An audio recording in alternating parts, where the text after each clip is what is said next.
The envelope sat on Delia Marsh's kitchen table, the same way it always sat, unopened, corner up, with the 2 words written in her careful hand across the front. 2 words written in her careful hand. She had not looked at the amount this time. She never did. Looking at the amount was a kind of weakness she had trained herself past, the same way she had trained herself past crying in the first year, and past hoping in the second, and past most things by now. The checks came on the 15th of every month, regular as weather. She sent them back on the 16th. 22 years of that. Nearly 260 checks, each one refused, each one carried to the mailbox at the end of the gravel drive with the same deliberate walk and the same deliberate hand. Nobody in Harlan County knew why. Most had stopped asking. If you find this story worth staying with, consider subscribing and turning on the bell. There is more here than the surface shows. There always is. The morning Marcus Doyle turned onto Millhaven Road, his truck's heater was failing, and the dog in the passenger seat was doing more to warm the cab than the vents were. Coda weighed 81 pounds and generated heat like a wood stove. He was a German shepherd, 7 years old, with a sable coat that ran from near black at the shoulders to a deep, smoke-touched tan along his flanks and legs. His ears stood fully upright. His dark eyes tracked the road ahead, with the calm, habitual attention of a dog that had spent years learning to notice things before anyone thought to point them out. A faint, V-shaped scar marked the left side of his muzzle, a souvenir of a fence encounter in his 3rd year of service, and he wore a plain, dark collar now. No vest, no patches, just the collar and his own considerable presence. Marcus was 39. He had a gunnery sergeant's bearing even in civilian clothes, which today meant a canvas work jacket over a flannel shirt, jeans worn pale at the knees, and boots that needed resoling. He was 6 feet even, lean and long-armed, with dark hair cut short at the sides and gone slightly gray at the temples before its time. His face carried the particular quality that faces acquire when they have spent years calibrated against threat and have never fully relaxed since. A ridge of scar tissue ran along his left jawline, faint and old. His eyes were a pale brown that read gray in low light, and they moved the way Coda's moved, with the same steady sweep, the same inventory of every space they entered. He was driving through Millhaven, a town of roughly 3,000 in the hill country of eastern Tennessee, because a letter had found him. That was the only honest way to say it. He had not been looking for Millhaven. He had been between things, as he had been between things for most of the past 4 years, moving from short-term work to short-term work, taking seasonal jobs on ranches and farms and construction sites, never in one place long enough to need to explain himself. The letter had come to his sister's address in Knoxville, forwarded from a post office box he had not checked in 8 months, and it was written in a handwriting he did not immediately recognize. He had sat in his truck outside his sister's house for a long time before he opened it. The return address said Harlan County Legal Aid. The name at the bottom said Dorothy Fenn. The letter was 4 paragraphs long and told him almost nothing, but what it told him was this. A woman named Delia Marsh had been found unconscious on her kitchen floor 2 weeks prior. She had recovered mostly. She had no family locally, and in her possession, in a cardboard box beneath her bed, were 259 unopened envelopes, each one addressed to a Marcus Doyle. He had not known what to do with that information for 3 days. Then he put Coda in the truck and drove south. Millhaven Road ran along a creek that had given up most of its water to the dry autumn, and now showed its bones, limestone pale and exposed between the clay banks. The trees on either side had turned fully, orange and brick red, and a yellow so bright it looked artificial against the gray November sky. Marcus drove slowly, checking house numbers against the address he had written on a gas receipt, and Coda put his nose to the window crack and pulled in the smell of the place with long, thorough breaths. The house at the end of the gravel drive was a white frame farmhouse, 1 story, with a covered porch running the full front width. The paint was holding, but only barely, and one of the porch columns had been repaired with what appeared to be a piece of 2x4 someone had painted to match. The flower beds along the foundation had been tended once and were tended now imperfectly, which meant they were still tended at all. A woodpile ran the length of the east wall, neatly stacked, covered with a tarp weighted by stones. Someone still lived carefully here, just not easily. Marcus sat in the truck for a moment before he opened his door. Coda waited, reading him. He had an idea of what he was about to walk into. He had been sending those checks since the week he mustered out, 8 months after a deployment that had ended in a way he did not discuss, 2 years after his father died, and left him a small life insurance policy and the knowledge that he had not visited nearly enough. He had started the payments because a man named Raymond Doyle had made a promise once. A promise Marcus had only learned about after Raymond was gone, and Marcus had decided, in the particular way that some people decide things when grief and guilt are indistinguishable from each other, that he would honor it. He had not called, he had not visited. He had sent the checks because sending the checks felt like doing something without having to face what the something was actually for. He had not expected her to send them back. Not once. Not the first time, which he had assumed was an error. Not the second time, which he had assumed was pride. Not after 2 years, not after 10, not after 22. He got out of the truck. Coda stepped down behind him. The porch boards were solid underfoot, which surprised him. Someone had replaced them recently. He knocked and waited, and knocked again. The door opened on the second knock. The woman who stood in it was 71 years old. He knew her age from the legal aid letter. She was small and slightly stooped, with white hair pulled back in a loose braid, and a face that had been striking once and was now something past striking.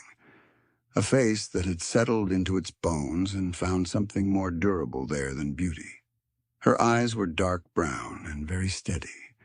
She wore a cardigan over a house dress and slippers on her feet, and her left hand gripped the doorframe with the careful grip of someone who had learned recently that the ground could turn unreliable without warning. She looked at him. Then she looked at Coda. Coda sat down without being told. "You're Raymond's boy," she said. It was not a question. "Yes, ma'am." She held the door for a moment without opening it wider. Her expression was not unfriendly. It was not warm either. It was the expression of a woman who had organized herself carefully and was considering whether to let that organization be disturbed. Then she stepped back and opened the door. The inside of the house smelled of wood smoke and coffee and the particular dry warmth of a place that has been kept closed against the cold for decades. The front room had a sofa with a quilt folded over the arm, 2 mismatched chairs, a wood stove set into the fireplace with its damper cracked open, and on the walls a row of framed photographs going back far enough that the oldest ones were black and white. A bookshelf ran along the east wall, and it was full. A reading lamp stood next to the nearest chair, and the book on the side table was open, spine up, which told him she had been reading when he knocked. She led him to the kitchen without asking if he wanted coffee and poured 2 cups before she sat down. She set a bowl of water on the floor without asking about the dog either, and Coda moved to it and drank briefly, and then settled himself near the back door with the relaxed alertness of a dog that had decided The place was safe, but retained the option of changing his mind. "You drove a long way," she said. "I did. Dorothy Fenn didn't need to write to you. She did it anyway." Delia wrapped both hands around her coffee cup and looked at him across the table with those steady, dark eyes. The cardboard box was not visible, but he knew it was still under the bed in the other room. He did not ask about it. "I'm not keeping them," she said. "I know. I never wanted them." "I know that too." "Then why did you keep sending them?" He thought about that for a moment longer than he needed to.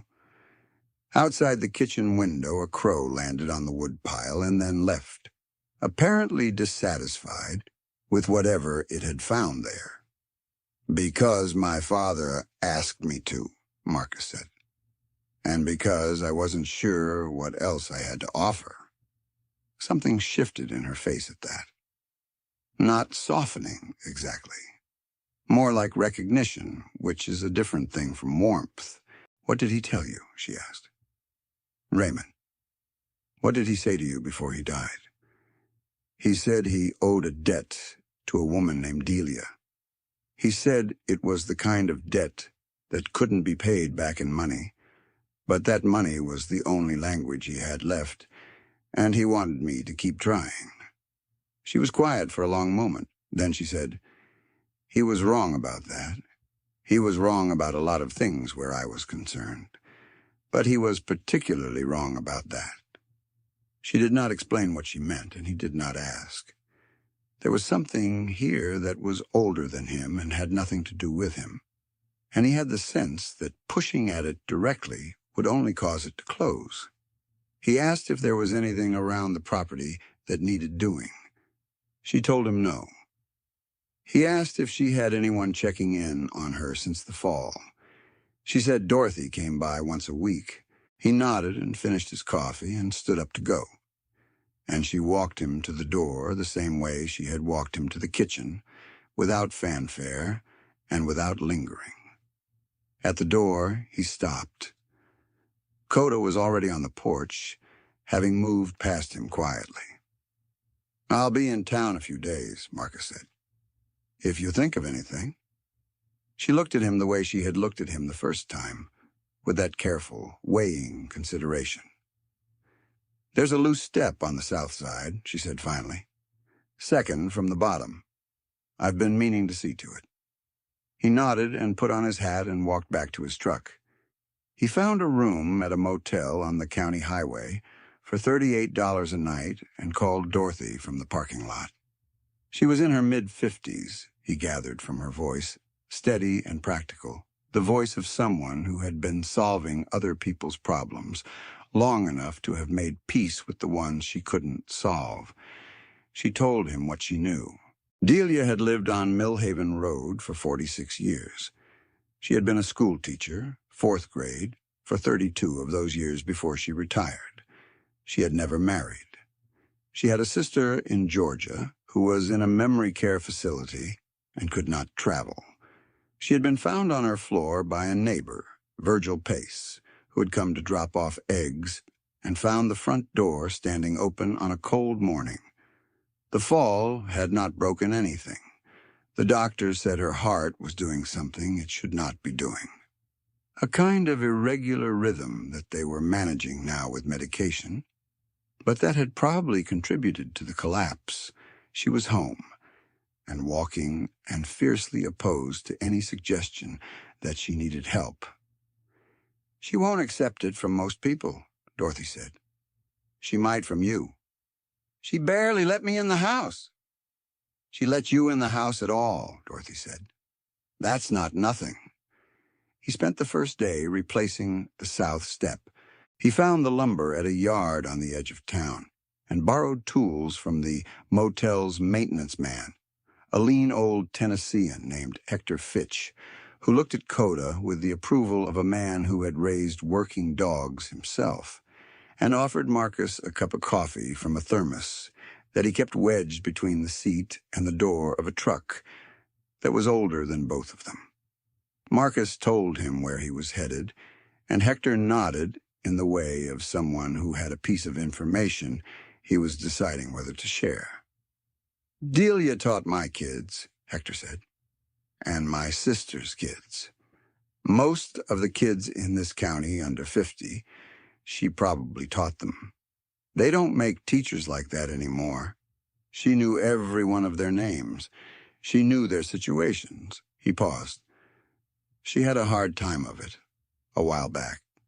Something with a man. None of my business, but people talked. She came out of it alone, and she's been alone since, and she's done all right for herself. Marcus did not ask what man. He took the tools and drove to Millhaven Road. She came to the door when she heard the truck and stood on the porch watching him work. Coda settled himself near the woodpile and monitored proceedings from there.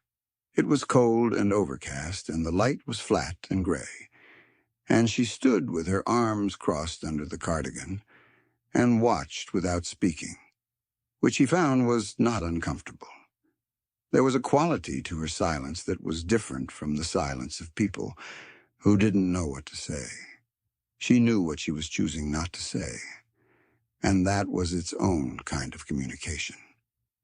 He finished the step in 2 hours, cut it clean and fitted it right, and coated the end grain. He stood and tested it with his weight 3 times, and it held solid. "It'll last," he said. She nodded. He packed the tools.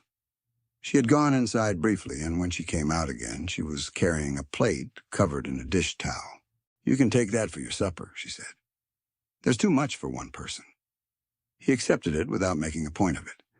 The plate turned out to hold 3 pieces of cornbread, a wedge of pie that smelled of apples and brown sugar, and a folded paper towel. He ate the cornbread in the truck and gave Coda a piece of the crust, and drove back to the motel thinking about what Hector Fitch had said. Something with a man. People talked. She came out of it alone. He thought about his father. Raymond Doyle had been a kind man in most directions and a complicated man in a few specific ones, and he had died owing things to people he had never adequately faced. Marcus had spent most of his adult life being unlike his father in those ways, or trying to be. He was not always sure he had succeeded. The next morning he went back without calling ahead. She opened the door before he reached it, which meant she had heard the truck. "The gutter on the north end is pulling away from the fascia," he said. She considered this. "I noticed it in September. I can fix it this morning if you've got the hardware." She had the hardware.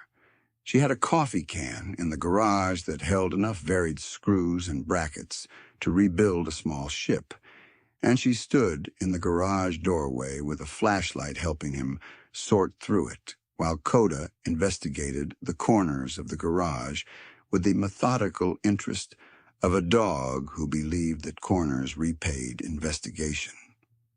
"He kept a can like this," she said, and she was not talking about Marcus.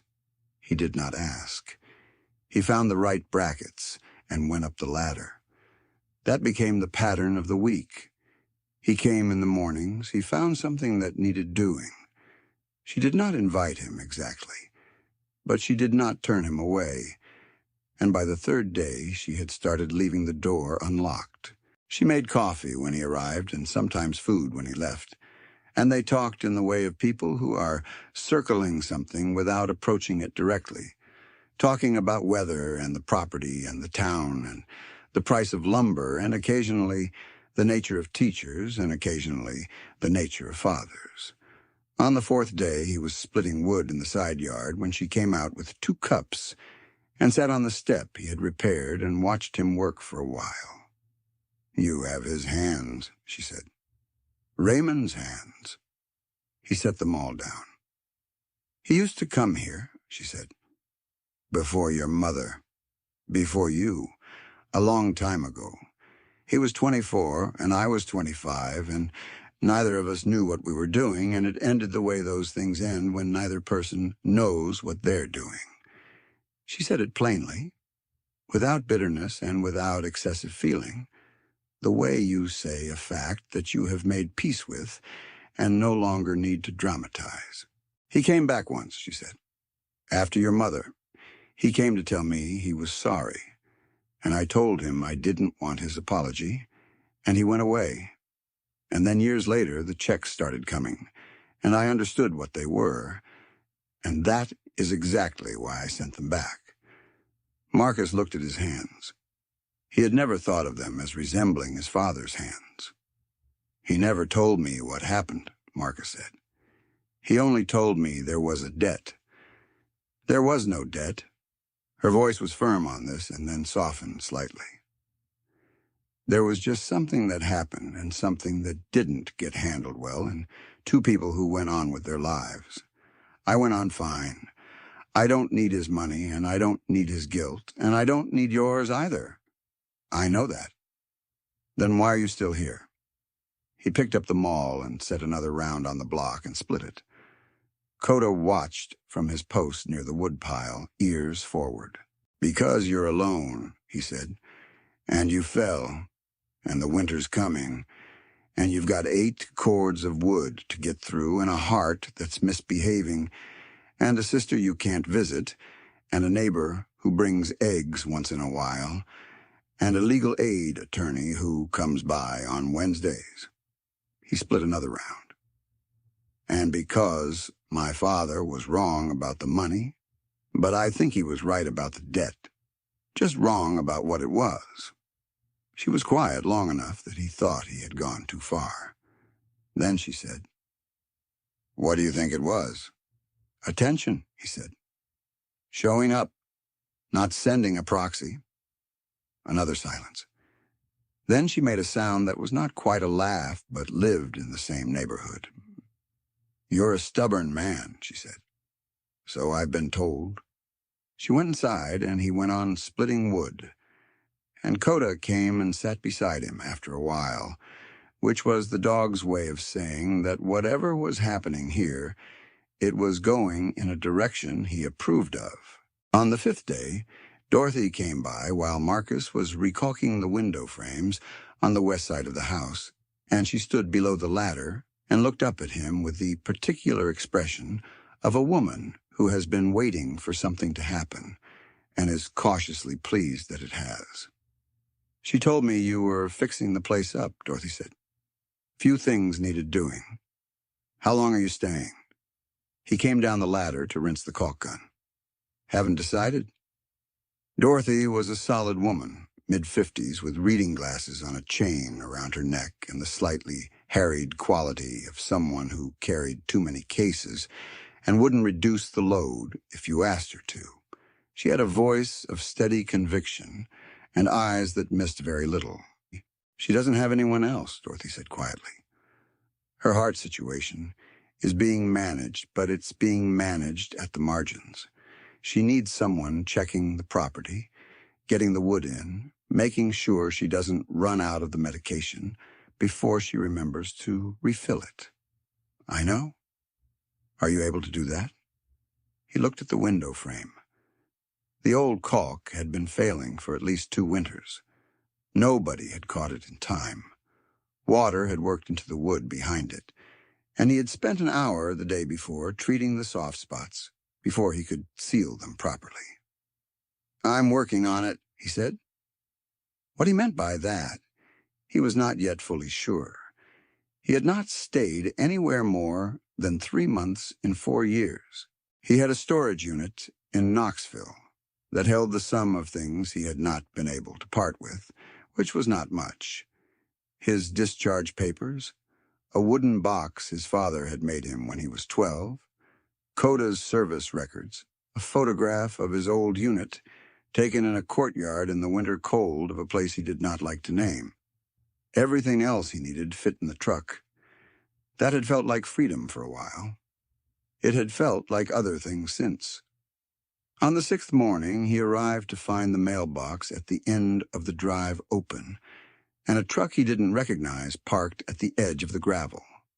A man was standing on the porch. He was perhaps 50, in a good coat and leather shoes that were wrong for a gravel drive, with the practiced ease of someone who had learned to make comfort look like confidence. He was talking through the screen door, and whatever he was saying it in a reasonable and smooth voice. Coda was out of the truck before Marcus cut the engine. The man turned at the sound of the truck, and his expression shifted, recalibrated, resettled into something pleasant. "Morning," he said. "I'm Dale Prewitt with Ridgeline Property Solutions. I was just speaking with Mrs. Marsh about some options she might be interested in considering." Marcus went up the steps. Coda came with him. "She know you were coming?" Marcus asked. "We sent a letter." The screen door opened and Delia stood in it, and her face held something Marcus had not seen there before. Not fear, exactly. Something tighter. Wariness with an edge of tiredness in it. The expression of someone who has been approached this way before and knows exactly how the approach goes. "He can go," she said. Prewitt smiled. It was a polished smile, rehearsed and ready. "Mrs. Marsh, I only want to make sure you have all the information you need about what your property represents in the current market. At your stage of life, the equity in a property like this—" "She said you can go," Marcus said. Prewitt looked at him with the reassessment of a man recalculating his leverage. He looked at Coda, who was sitting very still at Marcus's left side with his eyes on Prewitt and his ears fully forward. "I don't think there's any need for—" "The lady told you twice," Marcus said. "Twice is enough."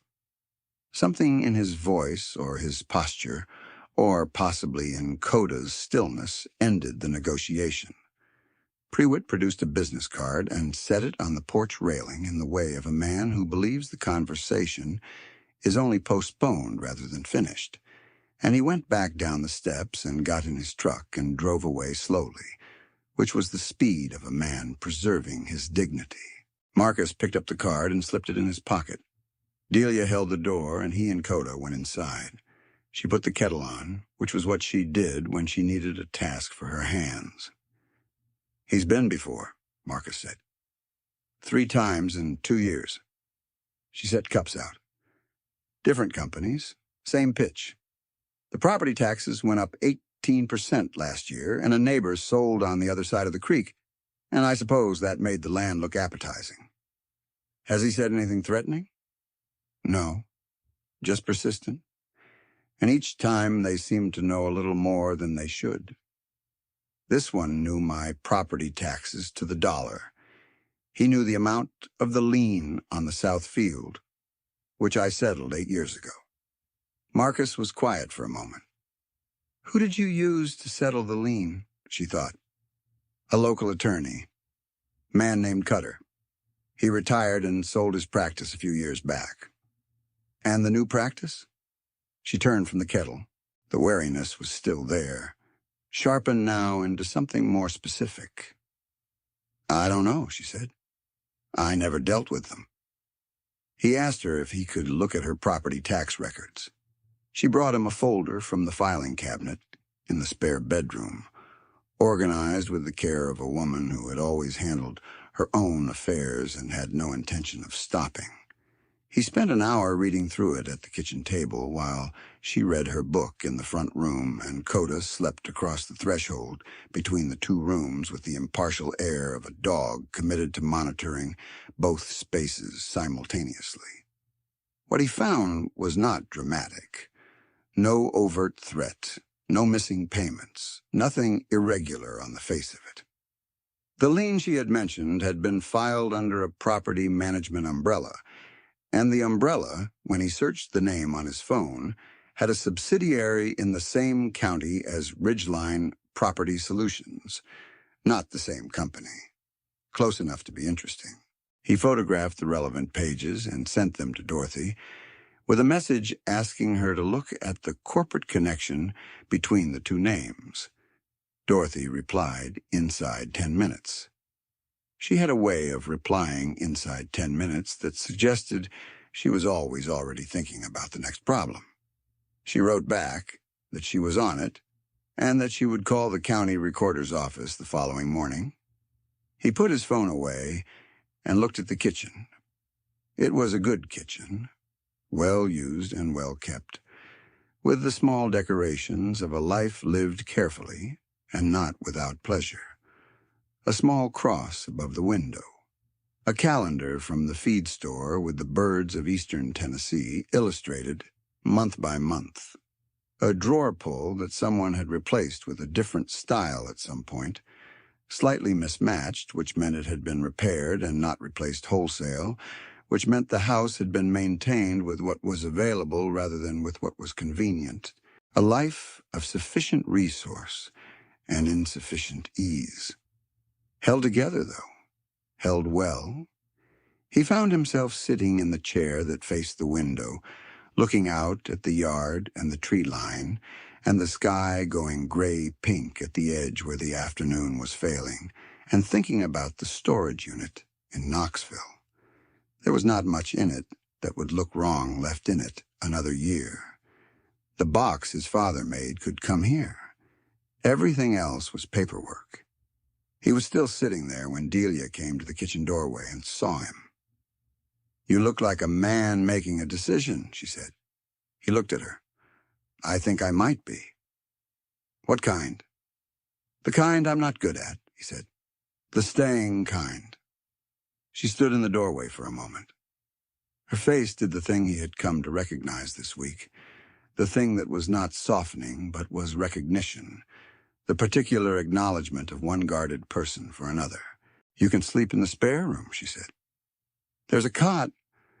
"I'll need the room cleared out in the morning so I can air the rug, so you'd have to be up by 8. He almost smiled. "That's not a problem." "And the dog stays out of the front room. There's a rug in there that was my mother's." Coda, from the threshold, chose this moment to stand up and stretch and move deliberately to the kitchen and lie down on the linoleum near the back door. It was so perfectly timed that both of them looked at the dog and then at each other, and Delia made the sound again, the one that was not quite a laugh. "All right," she said. Dorothy called the next morning with what she had found. She had a contact at the county recorder's office, a woman she had worked with for years, and what the contact had pulled was that the property management company that had filed the original lien on the South Field in what was now a dissolved business had shared a registered agent with a holding company. The holding company had changed its name twice in 12 years. Its current name was listed as a managing partner of a company called Ridgeline Property Solutions, LLC. "It's not fraud," Dorothy said. "Not provably. But it's a chain of related interests that's been watching this property for a long time. Longer than Mrs. Marsh probably knows." He told Delia at the kitchen table that afternoon.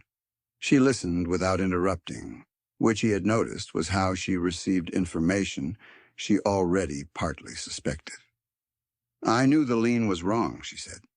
"I hired Cutter to fight it, and he settled it instead. At the time, I thought he was just being practical." "Cutter's name is in 2 of the corporate filings from that period," Marcus said. "Not prominently, as a registered agent's contact for the holding company." She set down her cup. Her jaw was tight, and she was quiet for a moment. "That man came to my retirement party," she said. "He brought his wife. They gave me a set of mixing bowls." He did not say anything to that because there was nothing to say. Dorothy, when he called her back, had already spoken to a colleague at a legal clinic in Knoxville that handled elder financial protection cases. The colleague wanted the documents, all of them, property records and the lien settlement paperwork and everything related to Ridgeline's contacts. Dorothy was going to drive out the following Saturday to collect them. He also reached out to Hector, who had a cousin at the county assessor's office, and the cousin confirmed that 3 adjacent landowners in the Millhaven Road corridor had received identical outreach from Ridgeline in the past 18 months. 2 had sold. 1 had not. The one who had not was having her land evaluated for a road easement application that, if approved, would significantly affect the assessed value of the surrounding properties, including Delia's. He walked the south field with her that afternoon, Coda ranging in wide arcs ahead of them through the dry grass. She knew every feature of it, every drainage ditch and fence post, an odd depression where a spring house had stood 100 years before. She named things as they walked, not to educate him, but because naming them was how she possessed them, which was a form of love. "My father cleared this field," she said. "It took him 4 summers. He was not a patient man generally, but he was patient about this." Marcus looked at the trees along the far edge, old growth, oak and hickory, with the kind of girth that meant they had been growing undisturbed for a long time. "It's good land," he said. "Yes," she said. "That's the problem." Dorothy came on Saturday with 2 banker's boxes and her colleague from Knoxville, a young woman named Iris Vance, who had the focused intensity of someone who had entered her field specifically to do this kind of work and had not been disappointed by it. She sat at the kitchen table with the documents for 3 hours while Marcus and Delia and Coda occupied the front room. And when she came out, her face was calm in the way of someone who has found what they were looking for and is processing what that means. "There's a civil case here," she said. The lien was structured in a way that suggests the attorney had a prior relationship with the holding company that he did not disclose. The settlement he negotiated was below what you were likely entitled to. The amount is small enough that most people wouldn't fight it, but the pattern across the 3 properties suggests coordination. "What does that mean for Delia?" Dorothy asked. "It means we file a complaint with the state bar, and we file a separate civil claim for the original lien amount plus the settlement difference. Cutter is retired, which limits some options, but it doesn't limit them all. And the ridgeline connection to the holding company, especially if the easement application goes forward, is something the county planning office needs to know about before they approve anything." She looked at Delia. "This is your decision, Mrs. Marsh. It will take time, and it may not be fully resolved. But the pattern is clear enough that I can take this on for the clinic." Delia looked at her hands on the armrests of her chair. Then she looked at Marcus. It was not the look of someone asking permission. It was the look of someone registering that another person was present, which was a different thing, but mattered just as much. "Let's file," she said. The weeks that followed had the particular rhythm of work with a purpose. Marcus drove Delia to a cardiologist appointment in the county seat and sat in the waiting room with Coda and read a year-old magazine without taking any of it in. He drove her to Dorothy's office when Iris needed signatures. He got the remaining wood in and stacked and covered before the first hard frost, working 3 days on it with Hector, who showed up one morning with his truck and a chainsaw and the information that his cousin from the assessor's office had also come, along with a man named Phil Garrett, who had retired from the county planning board and had very particular feelings about the easement application and what it represented. Phil Garrett was 66 years old, heavy-set and slow-moving, with white hair and the deliberate speech of a man who had spent many years in rooms where words had consequences and had learned to choose them precisely. He worked alongside Marcus and Hector in a companionable near silence, and over the lunch Delia provided, he talked about the easement and what it was actually designed to do, which was to create a road corridor that would give a developer access to the timber on 3 adjacent properties without requiring them to own the surface rights. It was legal. It was also, in his view, the kind of thing that happened to people when nobody was paying attention. He said he would write a letter to the planning office. He said he knew the commissioner from church, and the commissioner had been troubled by certain recent approvals, and would probably receive the letter with interest. Delia, listening from the end of the table, said she would also write a letter. She had taught the commissioner in 4th grade, and she had thoughts. Marcus watched her say this, and felt something in his chest ease slightly, a tightness he had been carrying without fully noticing it. The bar complaint was filed in December.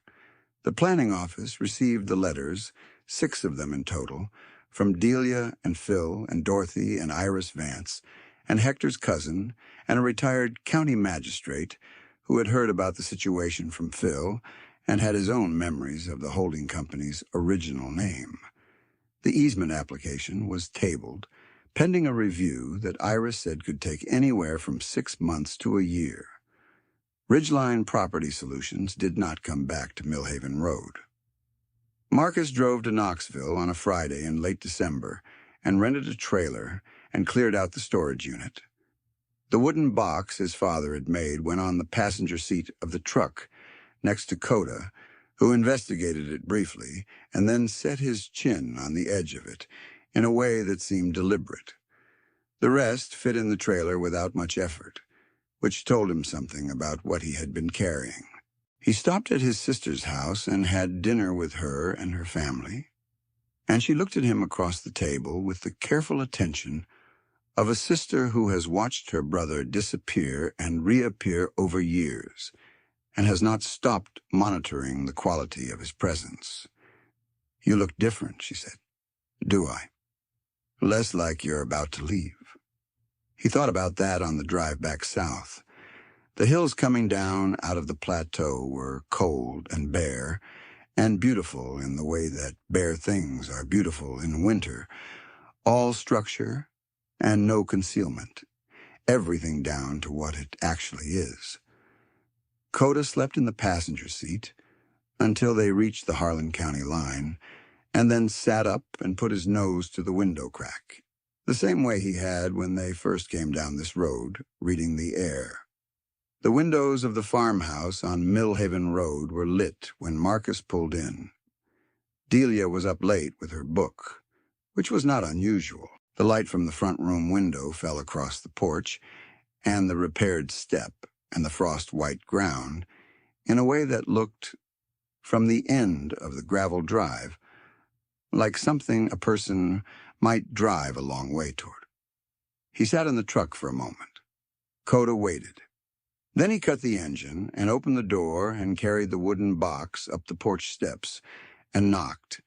And the door opened, and she looked at the box and then at him and then at the trailer hitched to the truck and said nothing for a long moment.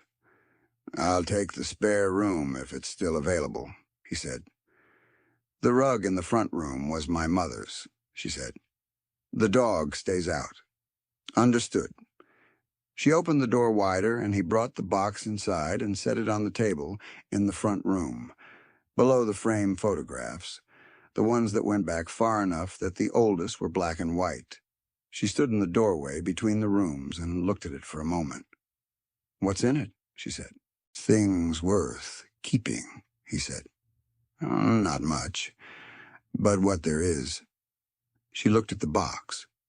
She looked at the photographs on the wall, the long row of them, the record of a life.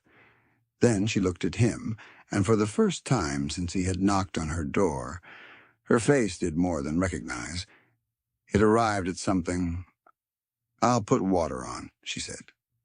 She turned toward the kitchen, and Coda, with perfect and unpretentious judgment, lay down in the threshold between the rooms and closed his eyes. Outside the night was clear and cold over Millhaven Road, the stars hard and bright above the bare trees, and the frost was settling over the yard and the woodpile in the south field, where Delia's father had spent 4 patient summers, making something useful out of land that had previously been nothing but difficulty and possibility. The light in the window held against the dark the way good things hold, without demanding to be noticed, simply present, simply warm. To anyone watching from the road, it would have looked ordinary. A lit window, a truck in the drive, a house where someone was home. That is what it looked like, And that is exactly what it was. Some of you know what it is to have sent things away because receiving them felt too close to forgiving what put them in motion in the first place. Some of you know what it is to carry a name without knowing what to do with it, to honor a debt you didn't choose but couldn't set down. And some of you know what it looks like when the right person finally shows up at the right door, not with answers, but with a willingness to stay long enough for something to open. That is what this story is about. Not the money and not the letters, but the showing up, the patience, the slow work of becoming present to someone who had learned to manage without you. Whatever doors have been closed in your life, we hope they find their way open. May you have someone who knocks more than once. May you have the grace to let them in. God bless you and keep your family warm in every season. And we will see you in the next story.